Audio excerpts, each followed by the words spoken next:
네, 안녕하세요. 네, 민원 서비스 종합평가 수행하고 있는 한국능률협회 컨설팅의 김백규입니다. 반갑습니다.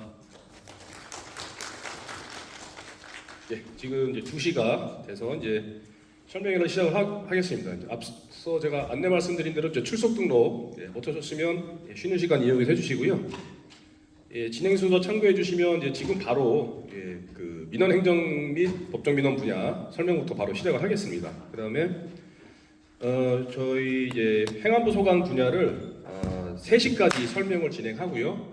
3시 5분까지 Q&A 질의응답을 5분 정도 진행을 하고 3시 10분까지 5분 동안 휴식 시간을 취하겠습니다. 휴식 시간은 딱 한 번 있으니까 참고해 주시고 나머지 이제 분야별 세션별로 정해진 시간에 저희 끝내도록 진행을 하겠습니다. 그래서 만약에 이제 시간이 부족해서 질의를 다 못하신 경우에는 각 평가 운영하는 평가 시스템에 문의 등록하시면 또 바로 답변 등록해 드릴 거고요. 또 평가 매뉴얼 저희가 배포 중인데요. 평가 매뉴얼 받으시면은 그 맨 뒷페이지에 분야별 담당자들 연락처들이 있습니다. 거기에 연락을 주시면은 언제든지 친절하게 답변을 드릴 거고요. 공통적인 질의사항이 되는 것들은 이제 저희 시스템에도 공지사항이나 자료실에 등록을 해놓겠습니다. 그리고 만약에 아직 평가 매뉴얼을 수령을 못하신 기관들은 평가 시스템에 매뉴얼 파일을 업로드 해놨습니다. 다운로드 받으셔서 내용은 언제든지 확인이 가능하시고요. 그래서 평가 매뉴얼 관련해서 지금 순차적으로 배송이 되고 있어서 기관마다 받으시는 시점은 좀 다르실 텐데 저희가 발송이 완료되는 시점에 이제 각 기관별 배송한 주소 리스트랑 그다음에 그 택배사 송장 번호라든지 이런 걸 좀 게시를 해서 수령 못하신 기관들 확인하실 수 있도록 조치를 취하겠습니다. 만약에 조회를 하셔서도 확인이 안 되시면 저희한테 평가단에 연락을 주시면은 여분으로 다시 재발송을 드릴 예정인데 이제 간혹 저희가 주소지를 민원 담당 부서로 민원 담당자 앞으로 해놔도 택배사가 이제 부서 사무실까지 못 들어가고 청사 앞에 이제 문서 보관함에 두는 경우들이 간혹 있습니다. 그러니까 이제 만약에 부서 안에까지 배송이 안 됐더라도 공용으로 사용하시는 문서 보관함이나 이런데 우편 보관함 이런데 확인을 또 같이 먼저 해주시면 좋겠습니다. 그래서 본격적으로 설명회를 시작하겠습니다. 민원 서비스 종합평가는 우리 이제 행안부와 권익위에서 이 민원 정책 관련된 시책들을 이제 추진하는 원동력을 얻고자 하는 평가라고 보시면 되겠고요. 각 지표의 실적들을 이제 달성하는 과정들이 이 정부 시책에 맞는 방향으로 민원 행정 운영하시는 과정이다. 이런 과정하는 분들을 관리하는 거다. 이렇게 보시고 평가에 꼼꼼하게 대응을 해주시면 되겠고요. 이게 물론 이제 9월에 이제 평가자료 제출이나 평가 대응 준비하시게 되면 이제 담당자분들이 많은 고생을 하십니다. 평가 지표도 워낙 많고 제출하셔야 되는 증빙 서류도 많고 실적 보고서 양식도 작성을 하셔야 되니까. 근데 이제 이 민원 서비스 종합 평가라는 것은 민원 담당 부서만의 평가가 아니고 각 기관별로 행해지는 민원 업무의 총괄적인 평가입니다. 그렇기 때문에 특히 이제 행안부 소관 분야 평가만 해도 벌써 다른 민원 소관 부서들에서 실적들이 발생하는 지표들이 많이 있습니다. 그런 것들은 꼭 내부적으로 기관장님 이제 통해서 각 부서들에서 실적 발굴이 협조가 될 수 있도록 조치를 취하셔야 평가 대응에 좀 더 어렵지 않게 접근하실 수가 있을 것 같고요. 네, 기관 유형별 평가 분야 항목 참고해 주시고 내용만 보셔도 이해되는 내용들은 설명을 생략하겠습니다. 평가 등급은 이제 중앙기관, 교육청, 광역지자체, 기초지자체, 시군구 이렇게 6개 평가군으로 종합점수 순위에 따라 평가 등급 5단계로 부여를 하게 되어 있고요. 교육청과 지자체는 17개 기관이기 때문에 가등급을 2개 기관 선정하는 것으로 비율이 보정이 되겠습니다. 평가 일정은 설명회 5월에 지금 하고 있고 5월 말 6월 초부터 전년도 평가 결과 미흡 기관 대상으로 컨설팅을 수행할 예정입니다. 그다음 첨예 평가는 9월에 2주 동안 평가 자료 접수를 해서 9월, 10월 동안 평가를 시행하겠고 10월 말에 저희가 평가 1차 결과를 공개하며 이의 신청 제기하신 경우에 대해서 이제 심의 처리해서 결과를 종합하겠습니다. 그다음 만족도 조사는 7월에 명부 접수하고 8월에 대상자 확정, 그다음에 7, 8월부터 10월간의 전화조사 실시를 할 예정입니다.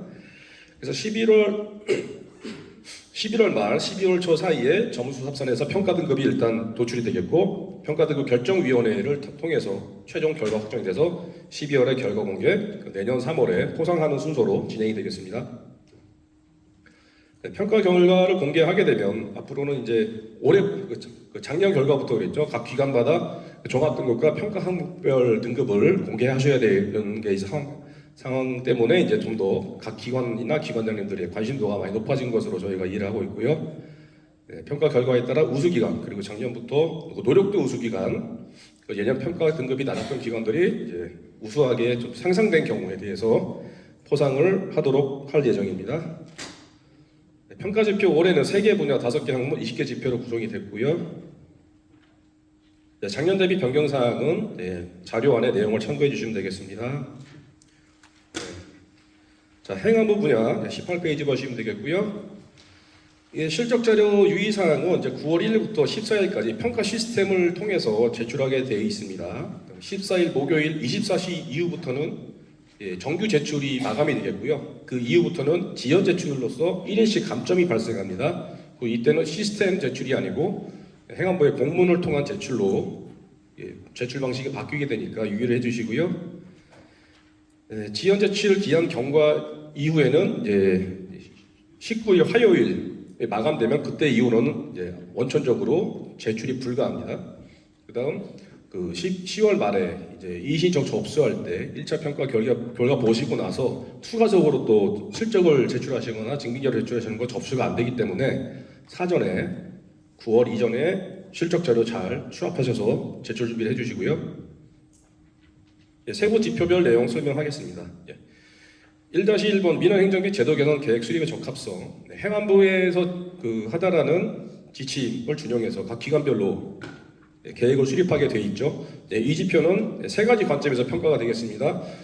민원 지침 반영 정도, 행안부의 그 지침을 각 기관별로 얼마나 과제들을 반영했는가 그 비율로서 정량 평가를 하게 되겠고요. 그다음 기관 특성을 반영하기 위한 노력 정도. 이거는 각 자체 계획을 수립하시기 전에 어떤 현안 분석을 통해서 시사점을 개선 방향을 도출하셨는지, 그다음 국민 참여 민원 수요자들의 의견을 수렴해서 어떻게 개선 방안들을 도출하셨는지 이런 과정을 보는 겁니다. 사전 과정들을. 그다음 기관 특성 반영 정도는 행안부의 지침을 충실하게 준수하고 그거 외에도 행안부에서 각자 기관별로 정해주실 수 없는 그런 기관의 민원 특성을 반영하거나 또 다른 기관보다 차별화돼서 추진하시는 그런 시책들을 보여주시면 되겠습니다. 자체 계획 수립 기한은 제한이 없습니다. 그렇기 때문에 평가 자료 제출 전까지 보완하실 것들은 다 보완하셔서 결제만 받으시면 인정이 되겠고요. 결제자는 기관장이어야 된다는 원칙은 없습니다. 기관 자체 규정에 따라 해주시면 되겠고, 민원 지침 반영 정도 평가 기준은 그 매뉴얼에 담겨져 있는 표를 보시면 되겠는데요. 중앙기관은 28개, 교육청 26개, 광역지자체 34개, 세종시, 제주도는 무의민원 밝았기 때문에 1개가 더 많은 35개가 되겠고, 기초지자체 40개가 적용되겠습니다. 그래서 각 동그라미 쳐진 과제들이 각자 계획서에, 각 기관 계획서에 항목이 누락된 건 없는지 잘 꼼꼼히 살펴봐 주시고요. 만약에 이제 어떤 시책이 기관 특성에 따라서 민원인의 편의를 오히려 해친다거나 어떤 기관 운영의 규정상 법적인 문제 때문에 추진을 못한다거나 이런 경우에는 반영을 할 수가 없겠죠. 그럼 미반영 해야 되는 과제들은 그 사유를 제출하시면 타당성이 인정될 때 평가를 해야 되는 해당 과제 수에서 제외가 됩니다. 보수에서 제외되니까 그거를 참고해 주시고요. 그다음 이제 국민 참여나 현안 분석은 말씀드렸듯이 계획 수립 이전에 개선 방향을 도출하는 과정입니다. 그렇기 때문에 연중에 실시하신 것들을 실적을 제출하신 게 아니라 꼭 계획서 결제일 이전에 하셨던 것만 제출하셔야 되겠고요. 그다음 이제 민원 지침 반영 정도나 기관 특성 반영 정도 이 2가지 관점은 이 계획서만 가지고 봅니다. 총괄 계획서요. 민원 총괄부서에 작성하신 민원 행정 및 제도 개선 계획. 그렇기 때문에 다른 부서에서 예를 들어 여기 과제 중에 어떤 특정 과제에 대해서 총괄 계획서는 누락됐는데 해당 소관 부서에서는 별도 문서로 가지고 계세요. 그것 때문에 인정을 해달라고 하는 경우가 있는데 그런 평가가 아닙니다. 총괄 계획서에 담아있냐 안 담아있냐 그것만 보기 때문에 꼭 유의해 주시고요. 단 현안 분석과 국민 참여는 계획서 작성 전에 하시는 거니까 다른 부서에서 그 연간 업무 계획 작성하실 때 이제 추진 배경 같은 거 많이 이제 작성하시는데 예, 그런 것들도 다 반영이 되니까 구분해서 제출해 주시면 되겠고요. 예, 실적 제출 양식입니다. 예, 문서 제목 써주시면 되고 해당 기관 추진과에서 체크하신 다음에 미반영된 과제가 몇 개라서 최종적으로 몇 개가 반영되었다 이렇게 요약을 해주시면 되겠고 하단에 보시는 미반영 추진 과제는 만약에 미반영 추진 과제가 0개다 모든 과제를 반영했다고 하시면은 이건 작성하시는 게 아닙니다. 누락이 있는 경우에만 작성하시는 거고 그게 누락 사유가 타당하다라고 밝혀주시면 됩니다. 네. 네, 그다음 이제 현황 분석과 국민 참여 활동 실적들인데요. 네. 말씀드린 대로 그 총괄 계획서에 없는 사항으로 제출하시면 되겠고 중요한 것은 현황 분석은 시사점을 잘 나타내 주셔야 됩니다. 개선 방향을 어떻게 도출하셨는지 그게 키포인트가 평가의 포인트가 되겠고요. 국민 참여 활동은 그 의견 수렴한 내용들 어떤 개선 의견들이 제시되었는가 그런 것들을 구체적으로 보여주시는 게 가장 좋습니다. 그다음 이제 기관 특성을 반영한 추진 과제는 앞서 말씀드린 거는 이제 행안부 기본 지침 외에 별도로 또 차별화되거나 또는 뭔가 더 디벨롭을 하시거나 다른 기관과 차별화된 것들을 가장 먼저 보여주시면 좋은데 그런 과제들이 찾기가 어려울 수도 있습니다. 차이점을 명확하게 보여주기 어려울 수도 있고 대부분 다 비슷비슷하게 한다. 근데 단 앞에서 현황 분석에서 개선 방향을 도출하고 국민 참여 활동으로 어떤 개선 의견을 수렴하셨지 않습니까? 그런 것 때문에 이런 시책들을 추진한다. 이런 시책을 어떤 방식으로 무엇을 한다. 그게 사유와 연계성이 잘 나타나게 표현을 해주시면은 그것도 하나의 기관 특성 반영된 걸로 정선평가 때 참고를 하니까 그런 부분을 잘 신경을 써서 작성해 주셔야 되겠고요. 그럼 기관장의 민원행정 관련 활동입니다. 네, 대내 활동, 대외 활동으로 나눠서 하는데 네, 대내 활동은 2회 이상이면은 만점이고 3회 이상이면은 대외 활동은 3회 이상이면 만점이 되겠습니다. 예전보다 코로나 이후에 이 실적 건수 기준 자체가 많이 축소가 됐으니까 이건 한 달에 한 번, 분기에 한 번 하셔도 다 만점 받는 지표니까 실적 잘 찾아보시고요. 단 이제 증빙 자료가 유효하냐 아니냐는 그건 차이가 있으니까 설명을 드리겠습니다. 일단 대내 활동에 대한 정의는 그 기관 내부 인원들 대상으로 하시는 건데 민원 실무자의 현장 접점의 그 스킨십을 보는 지표라고 보시면 되겠습니다. 민원 담당 간부들도 있으실 텐데요. 해당이 없습니다. 물론 기관장님께서 하셔야 되는 활동인데 평가에서 보는 실적은 아니라는 말씀이고요. 대표적인 게 이제 확대 간부 회의 때 어떤 민원 처리 현황 부서별로 업무 현황 보고하실 때 민원 부서도 보고하시잖아요. 해당 사항 없습니다. 민원 담당자도 직접 찾아가셔서 한두 명이라도 간담회를 하셔야 여기 지표에 인정이 되겠고요. 또는 이제 민원조정위원회처럼 민원 관련된 회의치가 여러 가지 형태로 있을 수 있습니다. 그때 단순히 그 어떤 현황 처리 보고만 받으시는 게 아니고 어떤 민원 처리 과정에 대해서 직접 심의하고 조정하고 방침 주시거나 이렇게 직접 참여하시는 활동도 반영이 되겠습니다. 네, 그 다음에 이제 내부 직원이라는 것이 그 본청 외에 산하기관도 해당이 됩니다. 네. 중앙기관이라면 뭐 지청이 있을 수도 있고요. 교육청, 지방교육청도 있으시죠? 네, 지자체는 이제 뭐 읍면동 같은 관할구역도 있으실 거고, 예, 그 해당 기관이 민원 처리하는 기관이고, 그 대상자분들이 민원 처리 담당자면 실무자는 인정이 되겠습니다. 대외 활동은 네, 유사한 형태로 스킨십을 하시는 건데 대상만 다른 겁니다. 민원 수요자라고 보시면 되겠고요. 대부분 국민, 뭐 시민 이렇게 되겠죠. 학부모라든지 교육청에서 네, 또는 뭐 지역 주민이 아니더라도 어떤 민원과 관련된 전문가들, 말하자면 민원 수요자의 대표자 역할을 할 수 있는 분들이면은 인정이 되겠습니다. 간혹 어떤 협력 관계에 있는 그 기관들과의 그 행사들 하시는 것 제출한 경우도 있는데요. 그 협력 기관들이 민원 수요자 역할이 아니면 인정이 안 되니까 유의를 해주시기 바랍니다. 그러니까 대외적인 활동 많이 하셨다고 해서 아무거나 다 제출하시는 게 아니란 말씀이고요. 네, 그다음 이제 기고문이나 인터뷰처럼 민원 관련된 홍보 활동, 언론 홍보 활동 하신 경우가 있습니다. 네. 언론 기사 나간 거 다내시면 인정이 안 되고요. 꼭 민원과 관련된 거, 민원의 중요성 강조하시거나 어떤 민원 현안에 대한 해결책이나 방향 제시하시거나 이런 것들만 인정이 되겠습니다. 또는 이제 민원 공무원 자세 태도 이와 기본적으로 광범위하게 인정되는 거 참고해 주시고요. 활동 건수는 대내외 합산해서 월 2회까지만 인정됩니다. 평가 대행 차원에서 어느 기관에만 특정 기관에 뭐 몰아서 하시거나 이런 거는 인정이 안 된다는 겁니다. 상시적으로 대내외적으로 민원 관련된 활동을 관심을 많이 몸으로 보여주시라는 취지가 되겠고요. 그다음에 어떤 실적이 대내 인원과 대외 모두 아울러서 하시는 경우도 있을 수 있는데요. 그걸 다 대외, 대내 모두 반영은 안 되고요. 어느 한쪽에만 반영된다는 거 참고해서 제출해 주시고, 동일원의 유사한 활동을 반복적으로 하는 경우들이 있습니다. 근데 이제 대내 활동과 대외 활동 특성이 좀 다르기 때문에 원칙을 약간 다르게 적용하는 걸 좀 감안하시고요. 내부 활동 같은 경우에는 같은 달에 민원 담당자 간담회를 2번 하셔도 다 구분해서 인정을 해드립니다. 부서를 달리해서 또는 뭐 신문과 담당자, 법정 담당자 이렇게 달리해서 하시면은 구분해서 인정이 되겠고요. 대외 활동은 워낙에 다양하게들 하시는데 이제 초도 순시라든지 읍면도 순회 같은 경우에 이제 한 달에 막 며칠씩 연달아서 하시는 경우들이 있습니다. 근데 뭐 어느 달에 막 3, 4회씩 나가셨는데 그걸 다 3회, 4회 다 산정할 수는 없고요. 그건 하나의 실적으로, 한 건의 실적으로 보게 됩니다. 단 이제 월을 다르게 하면 3월에 뭐 이틀 나가시고 4월에 5일 나갔으면 3월에 한 건, 4월에 한 건 이렇게는 구분 인정이 되겠습니다. 자, 권한대행입니다. 이제 그 출장, 휴가, 병가, 연가 등 일시적인 부재는 불인정되고요. 이렇게 지방의회나 사격기관 등 인가를 받아서 증빙이 가능한 권한대행이면 부기관장님 활동도 기관장 활동으로 인정이 되고요. 기본적으로 권한대행이 아닌 상태에서 부기관장 하시는 거는 0.5회로 인정이 되겠습니다. 그런데 실적 증빙 실적 보고서 작성하실 때 유의할 점이 상호 소통 내역이 있어야 됩니다. 기관장님 활동이라고 하니까 이제 기관장님 당부 말씀, 격려, 지시사항 이거부터 강조를 하신 경우가 있는데요. 쓰실 필요 없어요.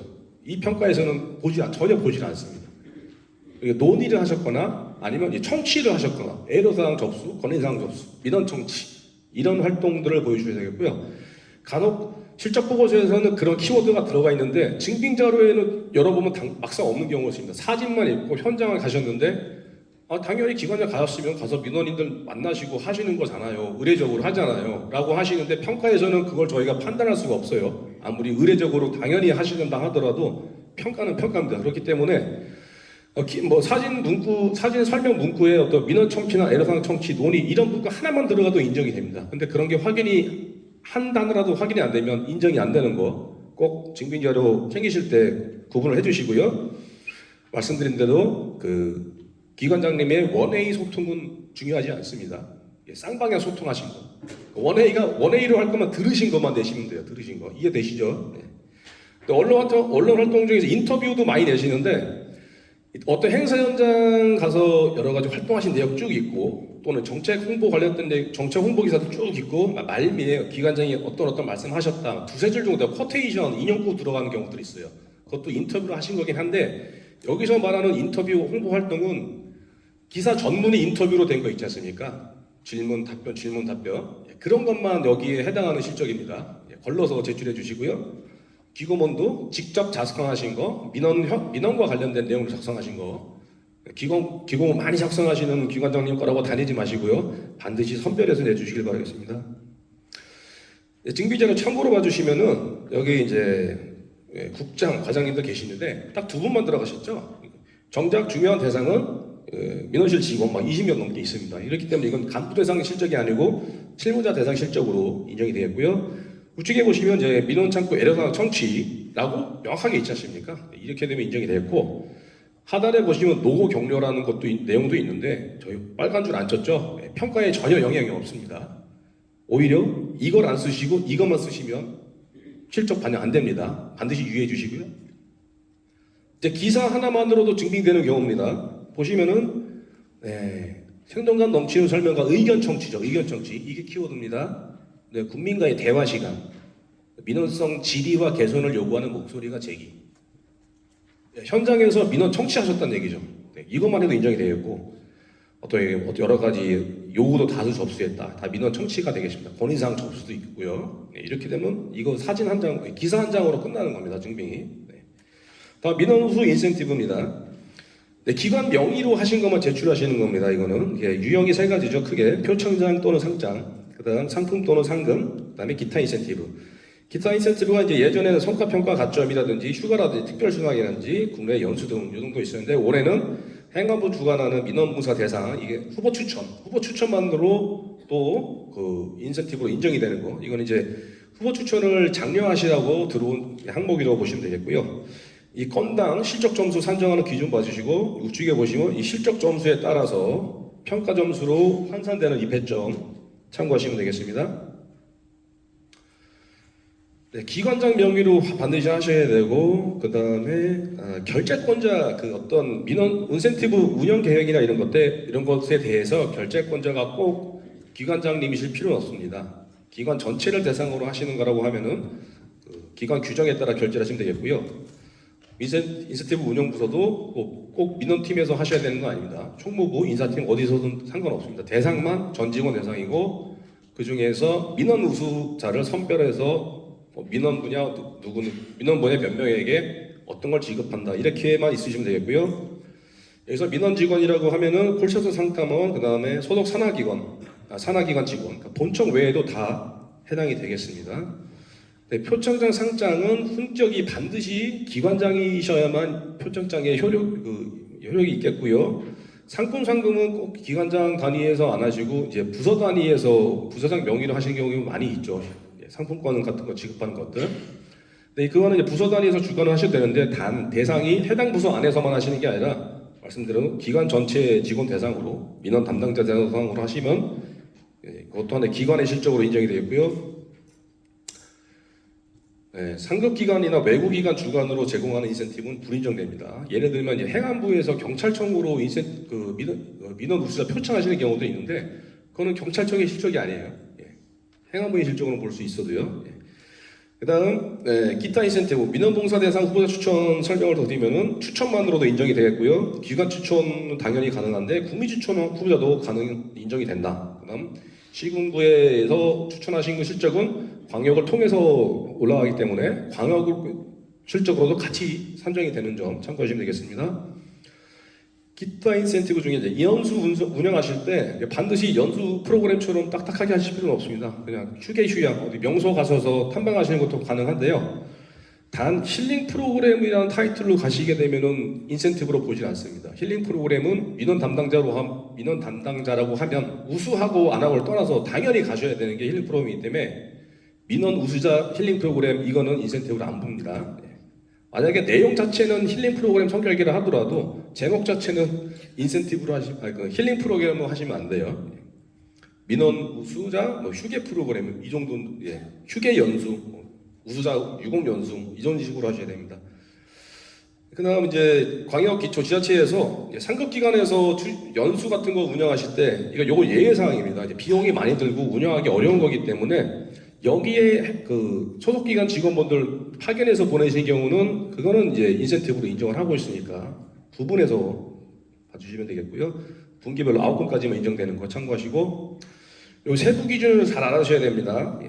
반드시 운영계획 선정 결과로 끝나는 게 아니라 지급 완료가 있으셔야 돼요. 이거 상당히 많이 놓치시는데요. 그러니까 계획 세워놓고 선정해놓고 지급 안 하는 경우도 상당수 있습니다. 그렇기 때문에 수요 완료, 지급 완료 일자 이게 반드시 제출이 돼야 인정이 되겠습니다. 또 가점 같은 경우에는 어떤 제도가 있다는 것만 내시면 인정 안 되고요.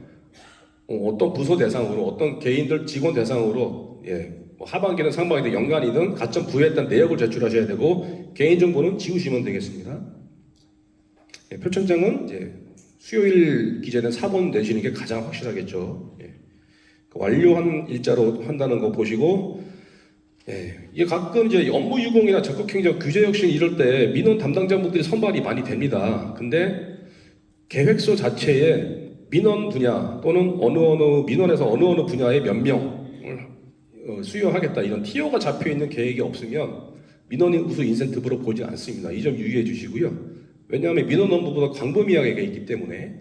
근데 이제 적극행정 관련해서 하실 때 이제 뭐 적극행정 우수하고 또 컴마하고 또는 또 민원 우수도 적극적으로 하는 또는 컴마하고 그 중에 선발 이렇게 추상적으로 하시게 되면 TO가 확실하게 잡힌 게 아니기 때문에 이것도 인정이 안 되시고요.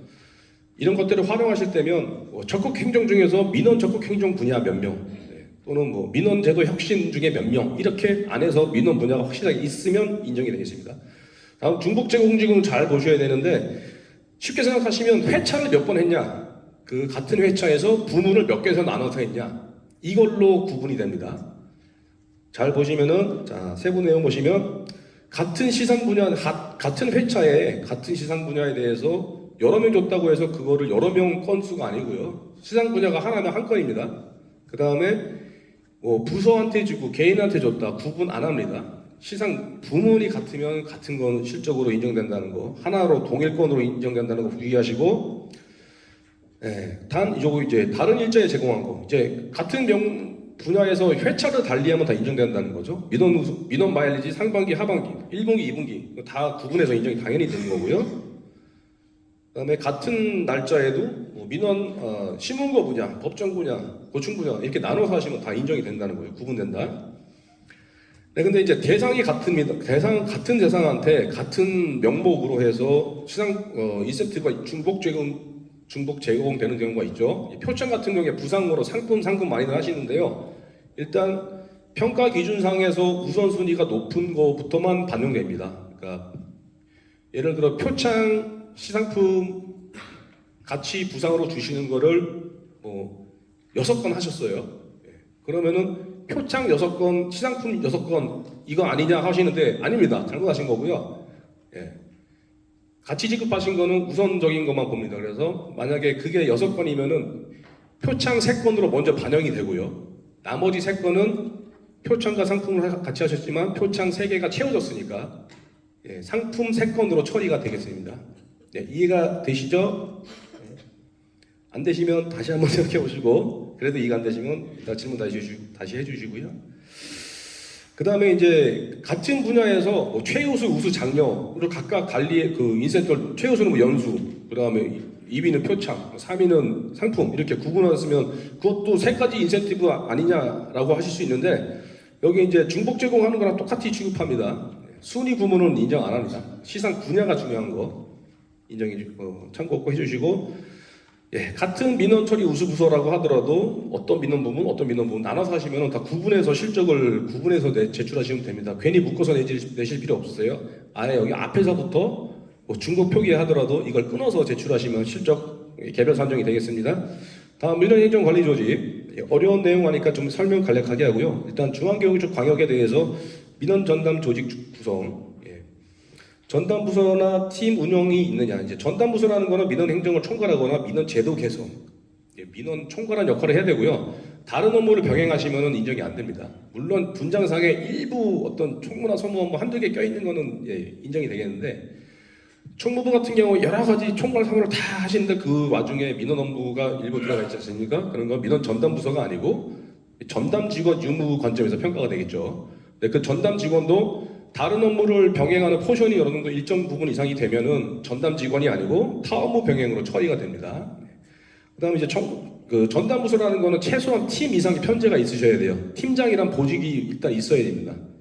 그래야만 조직이 편성된 걸로 인정이 되고요.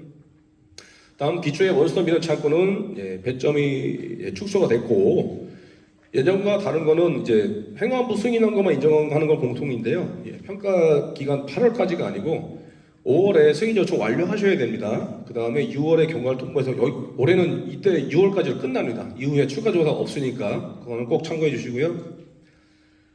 행안부 조사 결과로 끝나니까 제출 자료는 따로 없습니다.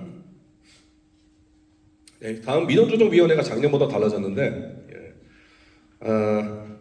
일단은 안건의 유형은 뭐든지 내셔도 된다. 민원 관련된 거 하시면 제도 개선 방안이라든지 민원 우수 공무원, 이건 공부직은 안 되냐 하시는데, 공부직이냐 기간제냐 저희는 보진 않습니다. 민원 담당자만 보는 겁니다. 당연히 뭐 친절 공부직 되고요.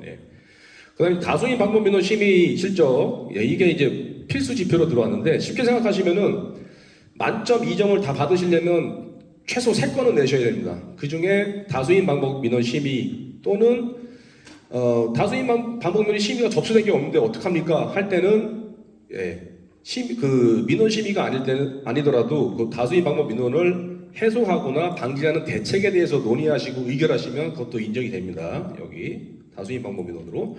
그래서 제출하신 실적 중에서 다수인 방법 민원 심의 또는 해소 방지 대책 한 건을 가지고 0.6조에 반영하겠고요. 나머지 두 건으로 안건을 한 건이냐 두 건이냐 이렇게 보겠습니다.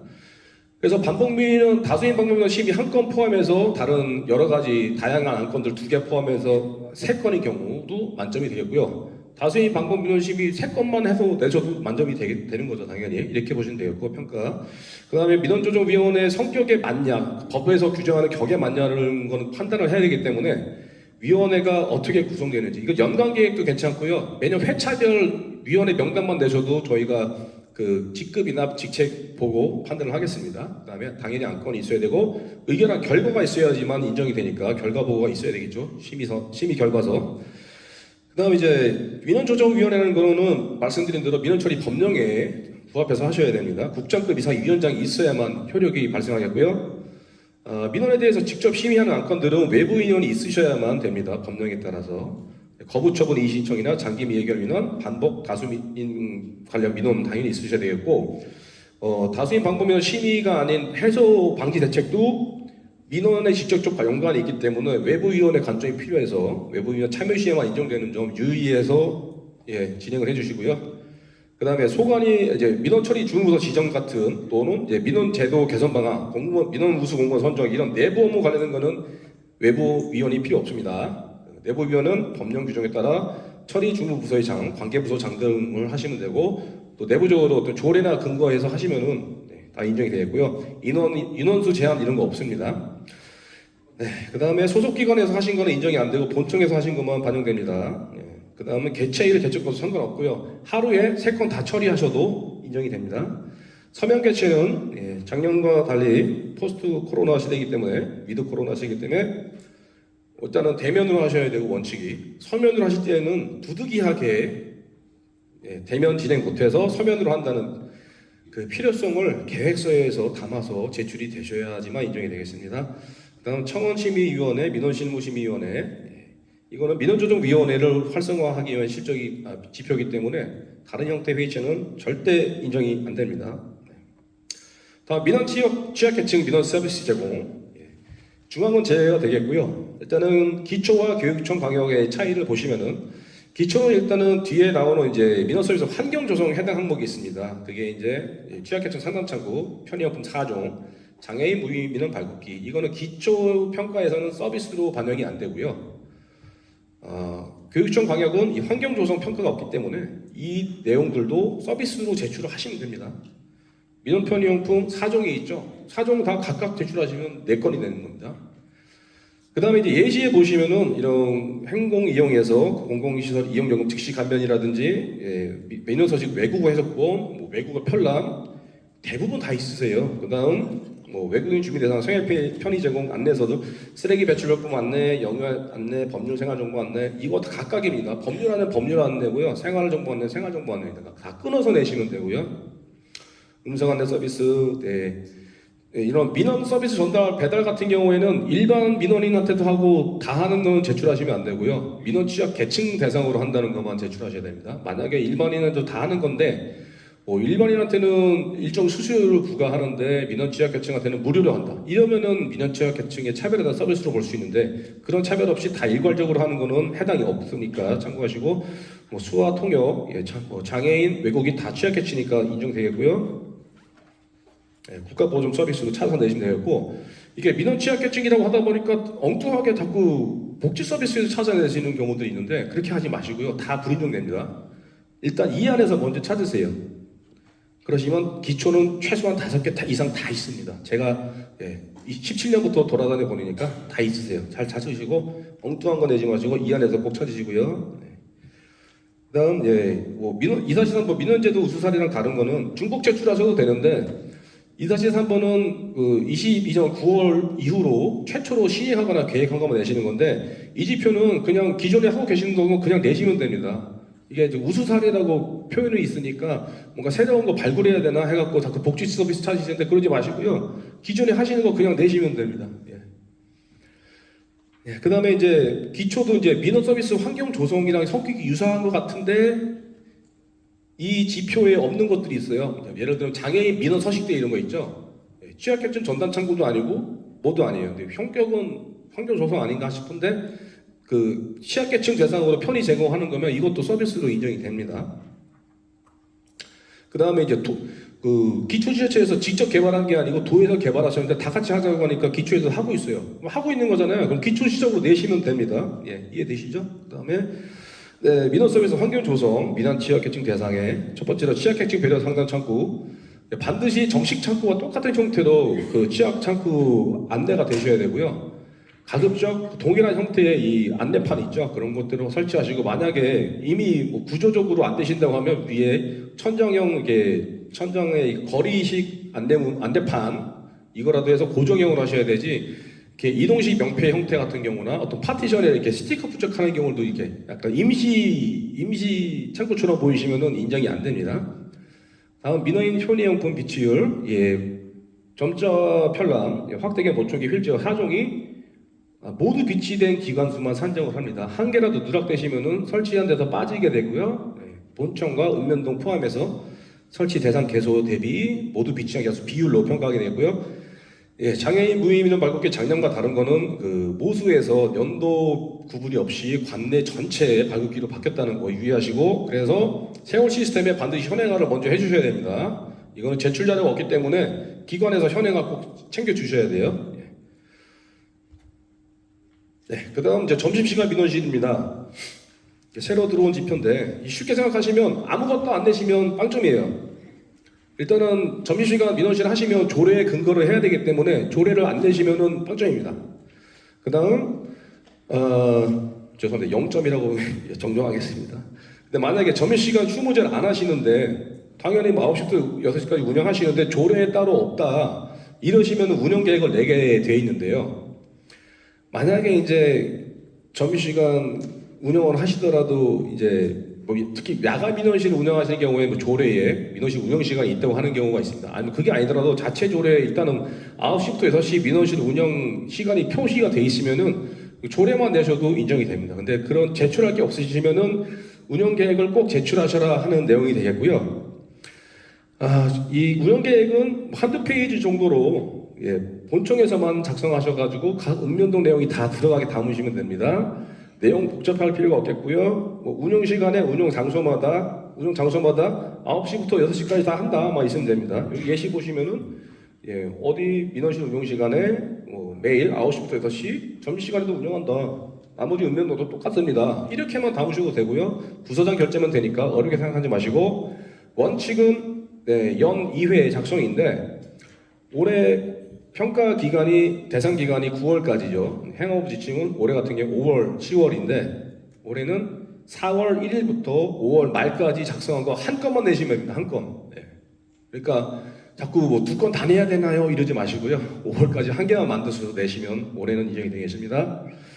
그래도 정 힘들다. 업무 분장으로는 안 되나요? 하시는 경우는 있는데요. 일단은 당연히 운영 시간 9시부터 6시가 업무 분장의 표기가 돼야 되겠고요. 본청과 읍면동 포함해서.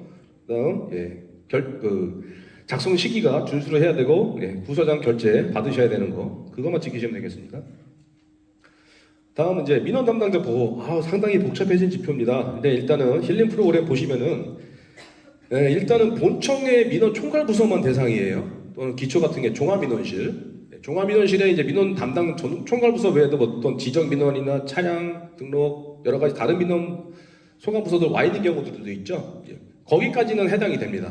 근데 어떤 읍면동이나 다른 뭐 콜센터가 외부에 있다거나 그런 건 대상이 없습니다. 왜냐하면 그분들도 다 힐링 프로그램 대상이 맞습니다. 들으셔야 되는데 그분들까지 평가 대상에 다 넣으면은 기관들만 힘들어지시는 거예요. 평가 대응하실 때. 그렇기 때문에 평가에서는 최소한의 기준으로만 적용하는 거고요.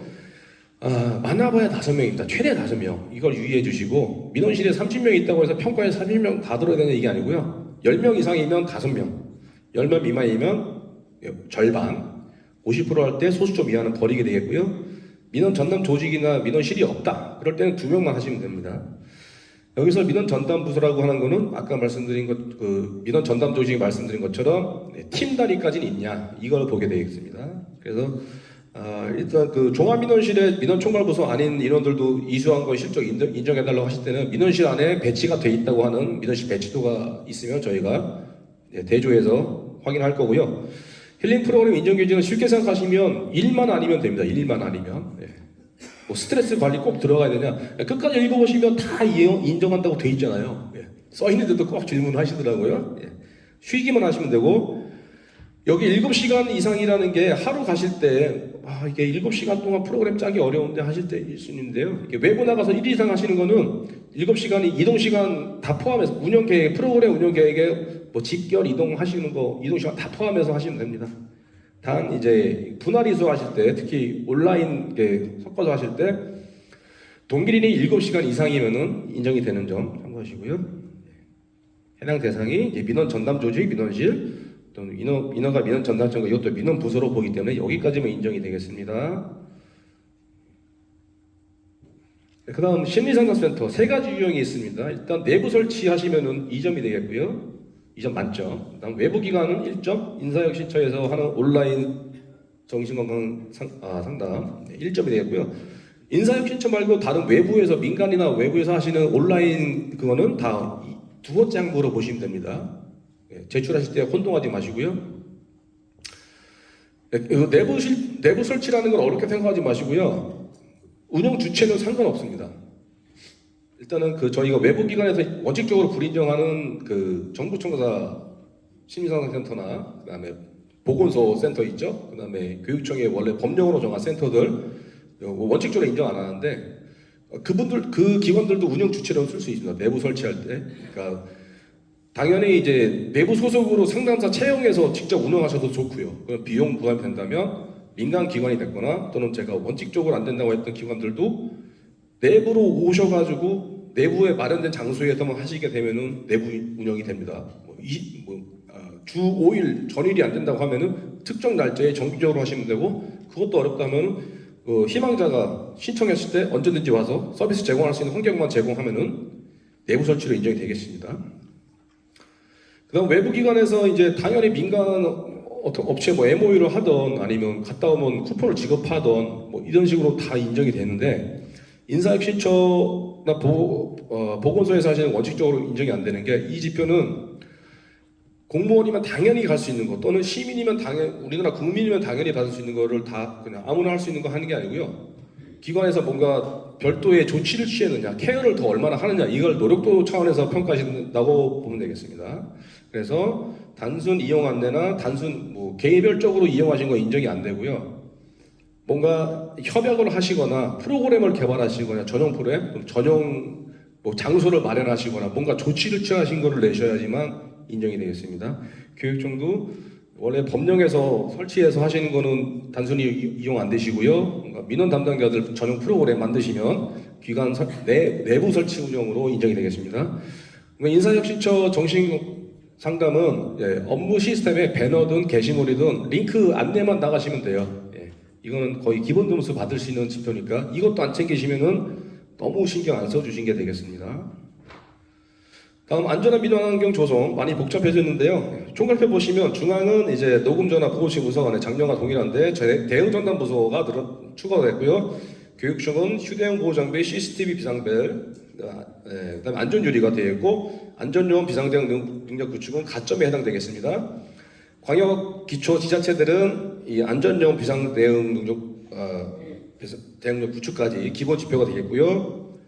자, 기초는 휴대용 보호 장비가 읍면동까지 다 있으셔야 되고 CCTV 비상벨, 읍면동 다 있어야 되고요. 안전요원은 본청만 있으면 되고요. 비상대응 능력, 읍면동 다 포함이고요. 안전유리, 읍면동 다 포함인 거. 복잡하지만 잘 구분해서 봐주시고 보호조치 음성 안내는 녹음 전화 설치가 됐는데 음성 안내가 같이 나가야지만 인정이 됩니다. 그 다음 휴대 보호 장비는 일단은 녹음기도 가능한데요. 녹음기 기왕 비치할 거면 그러니까 이게 지금 각 기관들이 영상 장비도 지금 예산은 다 확보했는데 재고가 물량이 없어서 구매를 못 하신다고 하네요. 그럴 때 이제 행안부 답변은 녹음기도 가능하니까 녹음기라도 하셔라 이 답변이 있었는데 어제 또 Q&A 때 받다 보니까 기왕 할 거면 녹음기 안 하고 영상 장비 하고 싶다. 그러면 이제 물량이 없어서 못 사는 거는 인정해야 되는 거 아니야. 이거는 이제 행안부 추가적인 검토를 한 다음에 다시 재공지를 하도록 하겠습니다. 비상벨은 원래 경찰 원칙이었었는데 인정 범위가 많이 늘어났습니다. CCTV 관제센터에 경찰 근무하는 경우도 인정이 되고, 이것도 안 되면 안전요원이 상시 근무하는 방거실 연결도 인정이 되는데, 이 근무 현황이 증빙이 되어야만 저희가 판단하겠죠. 안전유리, 원칙적으로 안전유리인데 폴리카보네이트 등 더 간단한 거 가능하고, 아크릴은 5mm 이상, 그 다음에 고정형으로 설치되니까, 말하자면 이렇게 민원인이 넘어오려고 할 때 넘어지면 안 되는 거예요. 밀리지 않게 고정하셔야 되고, 그래서 평가 자료 제출 양식을 안전유리 설치 전경 사진하고, 그 다음에 고정 부위 확대 사진 두 가지를 내도록 변경을 했습니다. 그 다음에 이제 사진만으로는, 확대 사진만으로도 확인이 안 될 것 같다고 하시면은 그 제출 양식 하단에 부연 설명을 또 해주시면 되는 거고요. 자, 안전요원, 청원경찰, 방어, 보안업체 포함까지 인정법이 늘어났습니다. 그리고 뭐 기간제 안 되나요 하시는데, 이제 그런 형태 저희는 안 봅니다. 보직이 방어원이냐, 경찰, 청경원이냐 돼 있냐, 그 다음에 단순 청사방어가 아니고 민원실 담당이다, 이게 반드시 있어야 되겠죠. 비상대응 능력 구축입니다. 이렇게 평가 지표가 이렇게 정의가 되어 있는데 비상대응 팀만 구성하고 모의훈련 안 해도 되나요? 이런 말도 안 되는 질문도 가끔 나오는데요. 죄송합니다. 훈련 하셔야지만 인정되는 거고, 단기별 1회 이상, 그래서 올해 상반기까지 1회, 나머지 7, 8월 중에 1회, 이렇게 2회를 채우셔야 되고요. 작년까지 도상훈련 매뉴얼 점검 인정됐는데 올해는 안 됩니다. 반드시 경찰 포함해 동반해서 현장 훈련 하셔야 되고요. 대응전산부서 지정 신규 집현대, 법무감사부서 원칙인데 이런 조직이 없으면 민원총괄부서도 되고, 이런 부서가 있는데 어떤 조례부터 아예 민원 전담 부서가 하는 걸로 지정이 돼 있다. 그러면 그걸 증빙을 제출하시면 인정이 되겠습니다. 그런 거 없이 이제 민원 전담 부서가 하는 건 말이 안 되겠고요. 그 다음에 이제 법무감사 부서로 지정을 하더라도 법무감사 부서 분장에 특이 민원, 고소고발 소송 등의 지원에 관하니까 민원 관련된 법적이 너무 담당한 이 내용이 있어야 됩니다. 단순히 그냥 법무감사부서 원래 송부 업무하고 이거 그냥 내시면 안 되고요. 민원 관련된 내용 지정을 해야, 그래야 대응정담 부서가 되겠죠. 그 다음에 교육청, 그래서 여기 기관별 항목 수는 참고를 해주시고 넘어가겠습니다. CCTV 제출 서류 보시면은 이제 보호조치 음성은 녹음 파일을 제출하셔야 저희가 확인할 수가 있겠고요. 업무분야표 말씀드린 거. 그 다음에 이지표는 민원 담당 보호 및 지원금과 마련, 조례에 출원합니다. 조례.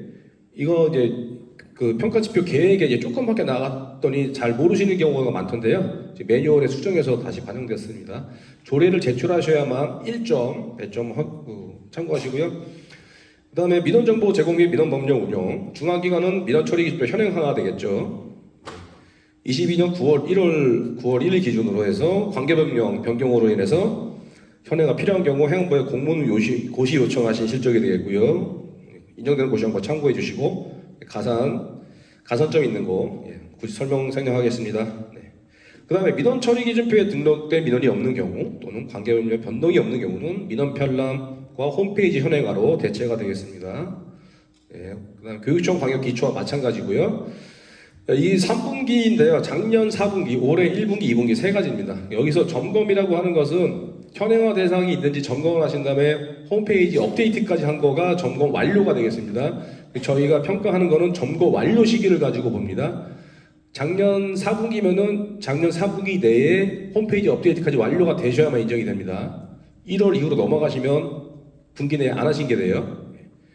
근데 만약에 이런 경우들이 있어요. 이 평가 기준은 해당 분기 내에 점검 완료를 다 하시는 건데, 우리는 1분기에 대한 현행화를 2분기에 해요. 이러시는 경우도 있습니다. 그러시면은 2분기에 하신 거 그걸 내시면 돼요. 점검 대상 기간은 중요하지 않고요. 실시 기간만 봅니다. 그렇기 때문에 매분기에 하시면은 운영 방식에 상관없이 만점이 되는 지표라고 보시면 됩니다. 그러니까 그렇게 후자처럼 하시는 경우에는 작년 4분기 실적은 작년 3분기 대상의 거를 작년 4분기에 했다. 4분기에 한 거 내시면 돼요. 반드시 대상 기간이 아닌 실시 기간 기준으로 제출해 주시고요. 그러니까 이거는 민원 일체 점검이기 때문에 총괄 부서에서 일체 점검 한다는 게 내셔야 돼요. 그거 없이 그냥 개별 부서에서 파편적으로 하셨던 거 취합해서 내신 거 인증이 안 됩니다. 계획서가 됐건 알림 공문이 됐건 분기별 점검한다, 이게 있으셔야 되겠고요. 각 부서별로 점검하시는 리스트가 있겠죠. 만약에 점검했는데 현행할 게 없다. 그럼 현행할 거 없음 이거라도 내셔야 됩니다. 그래야 점검한 게 인정이 되고요. 점검을 해서 현행할 게 있으면 현행할 거를 홈페이지까지 업로드된 거 캡처하면까지 내셔야 됩니다. 이게 시스템마다 다르신데 특정 기간 동안 이제 조회하면 한 화면에 다 나오시는 경우는 그거 하나만 내시면 되고 또 사고별로 게시판 이게 메뉴가 다 파편 이렇게 여기저기 들어가야 되는 경우도 있어요. 그러면 그 수십 개 다 들어가지 마시고 대표적인 샘플 한두 개만 캡처하셔서 내시면 날짜만 모이면 인정되겠습니다. 날짜 없으시면 인정 안 되고요. 분기 내에 했는지 안 했는지 모르죠. 날짜 없으면 반드시 시스템에서 게시물마다 날짜 표현되면 그게 업데이트 날짜 있는 거 하시면 되고 업데이트 날짜가 안 보이시는 경우도 있죠. 그때는 컴퓨터 화면 전체를 캡처하세요. 화면에 날짜 표기되지 않습니까? 그렇게 하시면 되겠습니다. 그다음에 이제 법정 민원제도 기초입니다. 전문보좌 민원 상담 시책. 이건 뭔가 어떤 좀 고위 공무원이나 좀 연식 있는 공무원분들 뭔가 되게 전문성 가지고 뭔가 제목 만들어서 민원 상담하시면은 그거 해당 없고요. 그러니까 외부의 전문가들 전문 자격 가진 분들 쓰셔야 됩니다. 대표적인 게 마을 법률 상담사나 법률 상담사, 뭐 세무사 많이들 하지 않습니까? 찾아보시면 하나 이상 다 있습니다. 하나만 내셔도 인정되니까 잘 보시고요. 예를 들면 건축 상담 같은 경우에 이제 건축사고서 연계하셔도 되고 지적 민원이다 하면은 지적공사 연계하셔서 하는 것도 전문 분야 상담에 다 인정이 됩니다. 또 뭐 본청에 설치해야 되냐, 뭐 이동식, 방문식 다 인정됩니다. 민원인 의견이 이제 대상 사무에 대해서 민원인 배정된 거 현행화해서 있으셔야 되겠고요. 이거는 이제 실제 시행하신 게 있으셔야 됩니다. 일지기로 민원 상담 일지 양식대로 양식 채워서 수기 작성 전자문서 상관없습니다. 내시면 되겠고요. 가끔 뭐 업무 조회 시스템에 민원 후견이 처리 내역 이렇게 리스트 내시는 경우도 있습니다. 실제로 집행했다는 것만 있으면 인정이 되겠고요. 사전심사 청구제는 제목은 운전실적인데 지적만 하고 안내만 하면 됩니다. 누가 신청했냐는 보지 않습니다. 대상 민원이 10건 이상 지정돼야 되겠고 그 내용이 편람에 들어갔느냐, 그 다음에 홈페이지에 안내가 됐느냐, 이게 다 있어야 되겠습니다. 홈페이지 캡처가 당연히 있어야 되겠죠. 그 다음 문자 안내 서비스, 세월 시스템 이용하셔도 되고 기관 자체 시스템 상관없습니다. 문자 발송한 내역 개인정보 지워서 내셔도 되고요. 세월 시스템 보면 뭐 업무 메뉴에 뭐 SMS 보내기 뭐 체크박스 있지 않습니까? 체크한 거 그거 보내셔도 됩니다. 다음 민원 처리 상황 확인 점검 및 개인정보 보호. 민원 처리 상황 이게 법령에 따라서 일단 매월 보고한 횟수인데 실제 평가는 보고가 아니고요. 결제 열람 횟수입니다. 결제 열람. 그것도 해당 월에 한 번 이상 했느냐. 담당자는 매월 보고를 해요. 그럼 매월 한 거 인정해 주가 아니고요. 기관장님이 몰아서 한 번에 하면은 한 번 한 겁니다. 매월 끊어서 하셔야 월간 한 거고. 그러니까 5달치 한 번에 하시잖아요. 5건이 아니고 한 건입니다. 반드시 유의해 주시고. 기관장 100%, 부기관장 80%, 실국장 50%, 그 밑에 부서장은 해당 없습니다. 그 다음에 이제 거리 인정하는 이거는 이제 이 기준은 기관장의 민원행정 활동과 동일하게 원칙 적용이 되겠고요. 9회 이상 해야 만점이신 거. 그 다음에 이제 주의하실 게 수기문서나 이런 거는 결제란의 날짜랑 이런 게 보이기 때문에 상관없는데요. 가끔 이제 전자 보고하실 때 결제 열람 여부만 확인되는 거 내시는 경우가 있어요. 일자가 확인되는 걸로 화면 잘 보셔야 됩니다. 막 10건 챙겨서 내셨는데 일자가 확인 안 돼서 일괄 다 0점 처리되는 경우가 있으니까 반드시 유의해 주시고요. 이게 매월 그 통계 보고가 안 되시면은 특정 민원 소과부서에서 특정 현안 가지고 보고하신 것도 인정이 되니까 꼭 총괄부서에 실적이 없으면 관내에서 하신 거, 기관에서 하신 거 다 찾아보시고요. 그 다음 충실도 평가입니다. 이거는 이제 보고 내용 결제만 하고 넘기지 마시고 사안에 대해서 좀 관심 가지고 민원 처리 상황을 개선하거나 뭔가 현안에 대해서 시정하거나 이런 피드백을 주시냐는 걸 봅니다. 그래서 실적이 세트로 제출돼야 되는데요. 일단은 그 관련된 현안 민원 처리 상황 보고서나 현안 보고서가 일단 있어야 되겠죠. 그거에 대해서 기관장님이 지시 주신 거, 그러니까 문서로 남아야 됩니다. 문서로.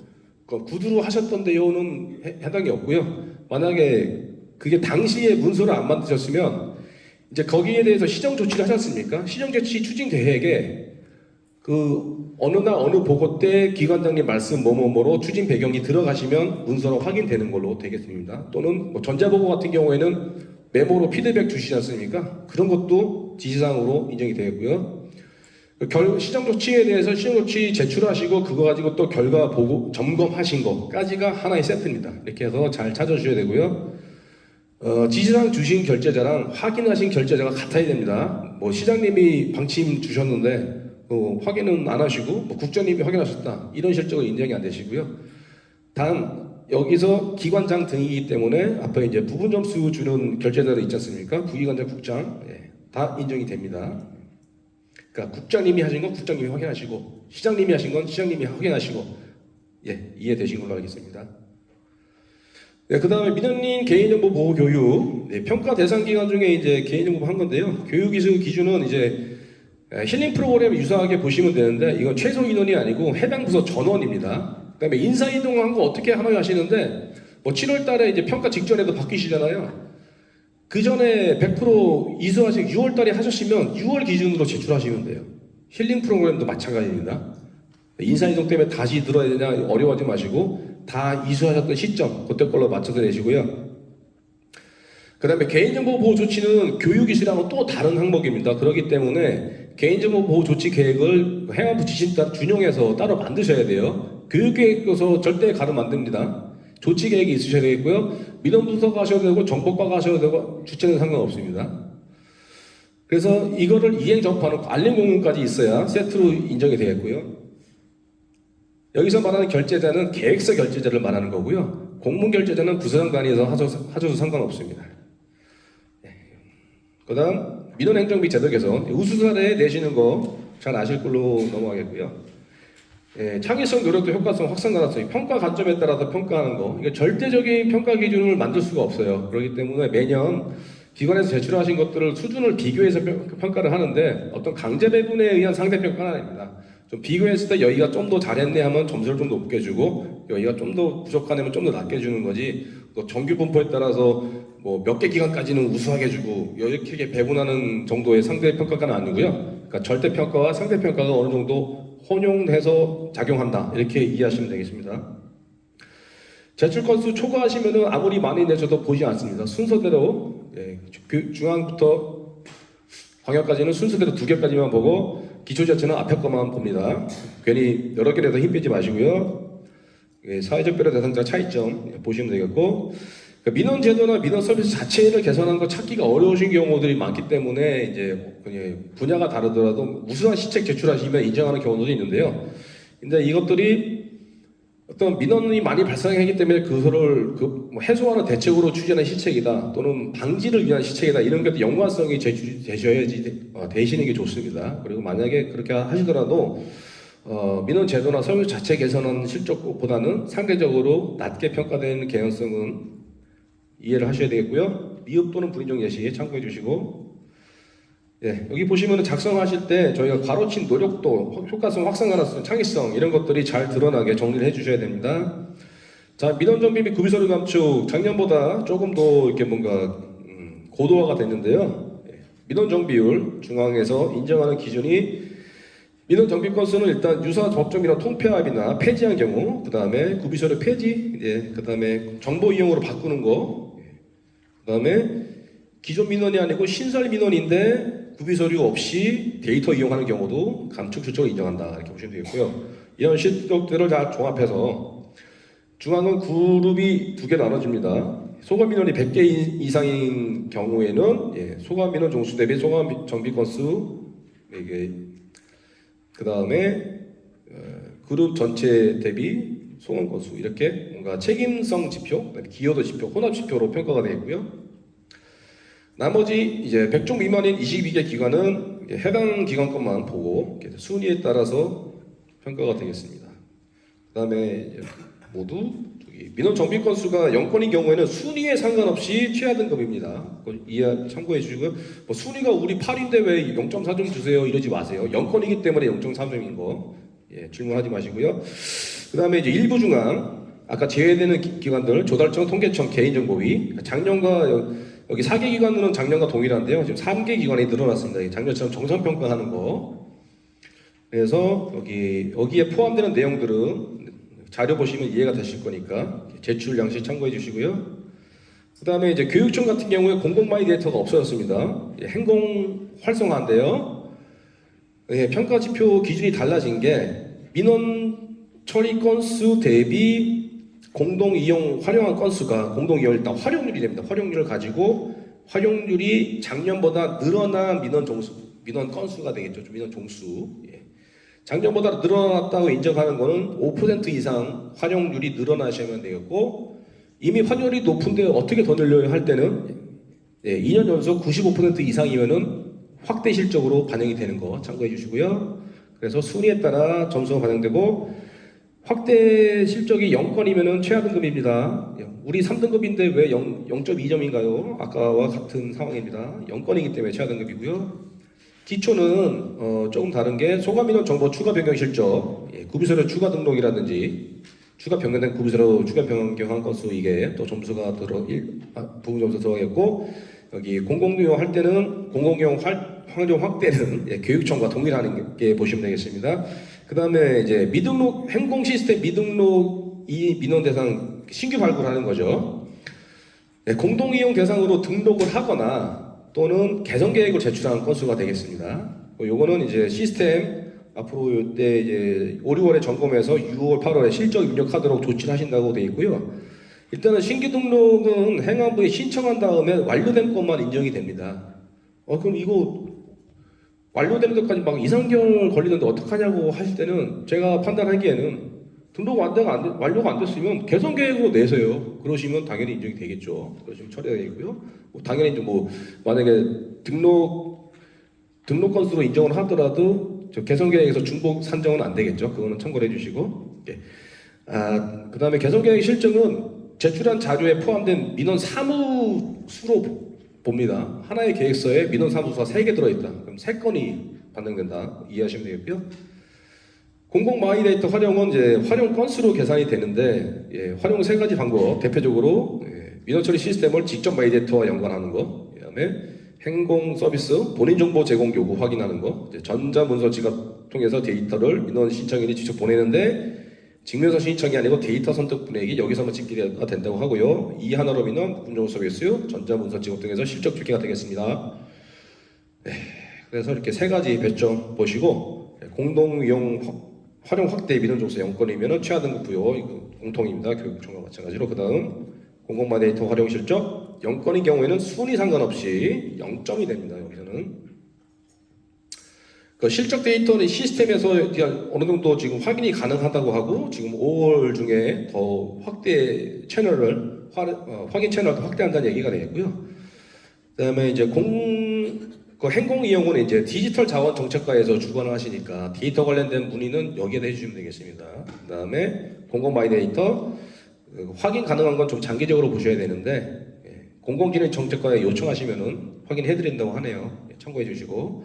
법정인원 신속 처리 작년과 동일합니다.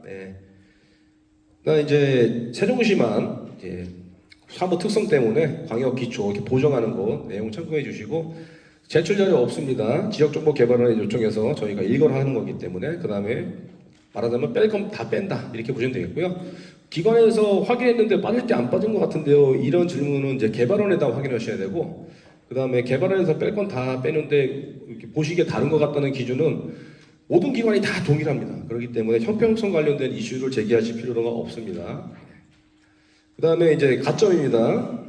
민원 서비스 중점 개선상 민원 서식 개선만 반영입니다. 서식 개선을 인정하는 게 여기 6가지 중에 1개 반영되면 0.5점, 2개 이상 반영되면 1점인데, 이게 이제 조례까지 반영이 됐느냐가 인정 기준인 겁니다. 근데 이걸 잘못 이해하시고 서식 개선 없이 조례 개정한 걸 내시는 경우가 있어요. 해당 없습니다. 그 다음에 이제 행안부 주관 민원제도 개선과제 선정 이행 실적, 중앙은 일단 협의과제 채택 건수, 개선과제 이행률 2가지로 보는 게 있고, 모든 기관 대상으로 수감수 채택 건수, 이게 지금 5, 6월 달부터 개선 의견 접수한 걸로 알고 있습니다. 이거 처리되는 거는 그때 이제 처리 결과는 아마 8월 그때 집계한 거는 문의를 따로 하시면 확인이 가능할 거고요. 폐업신고 원스톱 서비스 처리율 수식 참고해 주시고, 이것도 개발원에서 제공한 데이터 그대로 들어가기 때문에 제출 자료가 없고요. 어떤 사무들이 세무서로 이송됐냐 아니냐 어떻게 확인하냐, 개발원에다 문의하셔야 됩니다. 그다음에 교육청 안전요원 지표 새로 나왔는데요. 안전요원이나 비상대응은 가까이입니다. 일단은 기본 원칙은 지자체 평가랑 똑같다고 보시면 되는데요. 안전요원만 좀 다른 게 여기서는 유단자인 민원 안내인, 그 다음에 경비 담당으로 임무 배치된 사회복무요원까지는 인정이 되는 거 참고하시면 되겠고요. 기초응변동 본청과는 다르게 교육청장 마찬가지로 무술 유단자 민원 안내인, 그 다음에 경비 담당 사회복무원 이렇게 인정이 되는데 본청을 제외한 주민센터 개소 대비 배치 개소 수로 비율로 등급으로 평가되고요. 한 곳만 있으면 0.1점 이렇게 보시면 되겠습니다. 다시 말씀드리지만 유단자 민원 안내의 사회복무요원은 광역이나 기초 본청에는 해당 없습니다. 여기서만 예외 적용되는 거고요. 감점사항 1일 지날수록 자료 제출 1일 초과할수록 1일 감점 참고하시고 부정행위 해당 연도 최하 등급이랑 매년 3년 동안 마이너스 5점 크게 적용되니까 유의하시고요. 그 증빙서류 작성하실 때 맨 앞쪽에 기관 개요, 민원 개요가 있는데요. 이거는 이제 평가위원들이 평가를 할 때 제출하신 실적이 과연 민원 관련된 거냐, 이 사람들이 민원 담당자냐, 이걸 모를 수가 판단을 못하는 경우도 간혹 있습니다. 또 뭐 중앙기관은 뭐 사무가 각각 다르시고 또 어떤 뭐 지자체에서는 뭐 특정 제도 가지고 뭔가 민원이 안 들어간 단어를 가지고 민원 업무를 하신 경우도 있지 않습니까? 그런 것들을 잘 설명을 해주시면 되겠고요. 네, 평가 시스템 매뉴얼은 쉬운 내용이 넘어가겠고 유의사항만 말씀드릴게요. 이 평가 지표가 워낙 복잡해져서 평가 제출란이 좀 많긴 한데요. 뭐 기관마다 제출하시는 실적이 있고 해당 없는 지표가 있고 그런데 그걸 다 구분해서 그 평가 시스템을 설계를 할 수가 없습니다. 그렇기 때문에 공란 없이 파일들을 제출을 해주시되 제출할 실적이 없는 경우에는 해당 없음이라고 공파일 생성해서 올려주시면 됩니다. 파일 형식 상관없고요. 예, 이걸로 일단은 법정 민원 관련해서 설명 마치겠습니다. 예, 시간이 좀 빠듯한데 질문 있으시면 몇 가지만 받고 휴식 시간 갖도록 하겠습니다. 예, 질문 있으시면 해주세요. 예, 설명 자료가 예년 설명회보다 워낙 디테일하게 짜여져서 질문이 서울에서는 없었어요. 예. 서울에서 많았네요. 죄송합니다. 저기 대구에서는 질문이 없었는데 서울에서 200명 넘게 오셔가지고 질문이 좀 있었는데요. 예, 오늘은 어떤 질문인지 확인해 보겠습니다. 예. 어려운 것만 해주세요. 어려운 거. 아주 간단한데 그 43페이지에 예. 왼쪽에 세부 평가 기준 표 하단에 네. 인정 기간이 시행일자 기준이라고 되어 있는데 44페이지요. 잠시만요. 네. 어느 지표이죠? 일단 44페이지가. 2-1 민원 정보 제공 및 민원 법령 운영. 네네네. 네. 거기 세부 평가 기준이라고 왼쪽에 네. 있는 표의 하단에 별표해가지고 인정 기간 시행일자 기준 이렇게 돼 있는데요. 네네. 이게 법령 시행일자 기준인지 고시 요청이죠. 고시 요청. 민원 처리 기준표 고시 요청. 예. 요청하시는 거죠. 예. 이 기한 내에 요청을 다 하셔야 되는 거예요. 예. 알겠습니다. 그러니까 8월 10일까지 완료하시고. 네. 또 있습니까? 네, 뒤쪽에.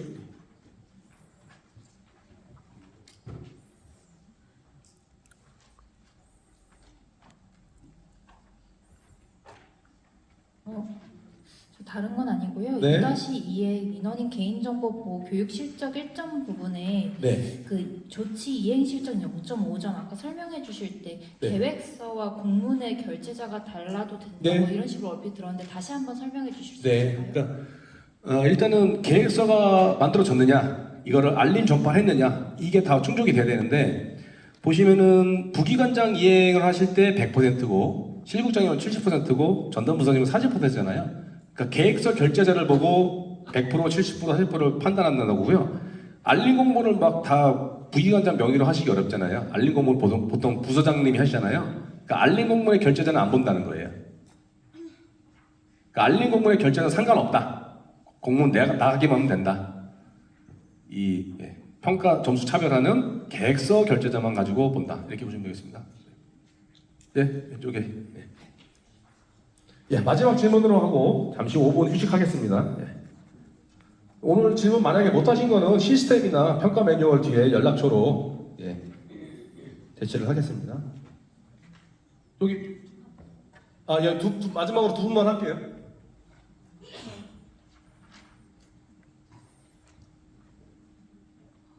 저기 그 점심시간 운영 네. 관련해서요. 네. 저희는 읍면동은 점심시간을 운영을 하고 있고 본청은 운영을 안 하고 있거든요. 그러니까- 그런 경우에는 그러니까 본청만 점심시간 휴무하신다는 얘기인가요? 읍면동만 점심시간 휴무를 하고 있어요. 읍면동은 휴무고 본청은 네. 운영하시고 네, 예, 그게 조례에 있으세요? 그래서 조례는 없는데 조례가 없어요. 아 그러면은 휴무제를 하실 때는 조례에 근거해서 하셔야 되는데. 그러니까 평가 기간 내에 조례 재개정 하셔야 돼요, 그거는. 아, 네, 네, 알겠습니다. 예, 그건 어쩔 수 없이 지금 조례가 없으면 0점입니다. 그러니까 읍면동 중에 일부라도 휴무를 하시면은 휴무를 하고 있는 기관이에요. 조례가 있어야 됩니다. 예, 네, 저도 네, 2-1 민원 정보 제공 및 민원 법령 운영 네. 44페이지 네. 부분에 오른쪽 평가 기준에 네, 현행하실 적 네. 분모하고 분자에 대해서 좀 설명 좀 해주시겠어요? 그러니까 현행화 대상이라고 하면은 현행화 대상이면은 예. 그 민원 전체를 말하는 건가요? 아니 그 민원 처리 기준 그러니까 그렇죠. 그 해당 기관마다 민원 처리 기준표에 있는 해당 사무들 있지 않습니까? 네, 그 중에서 법령 개정 때문에 업데이트 해야 되는 항목들이 몇 가지가 있어요. 네. 그걸 다 확인을 하셔가지고 현행화 됐는지 찾으셔야 됩니다. 그래서 그 총괄부서에서 각각 소감 그 사무 관련된 사무마다 소관부서마다 통지를 하셔가지고 챙겨주셔야 돼요. 그거는 그게 검증이 저희가 법령 하나하나 다 찾아봅니다. 기관마다. 네, 알겠습니다. 네, 평가할 때 엄청나게 고생하는 지표예요. 이거. 그러니까 기관에서 법령 꼭 확인해 주시고요. 예, 그러면 잠시 휴식하시고 15분부터 신문고 민원 관련해서 진행하겠습니다. 예. 감사합니다.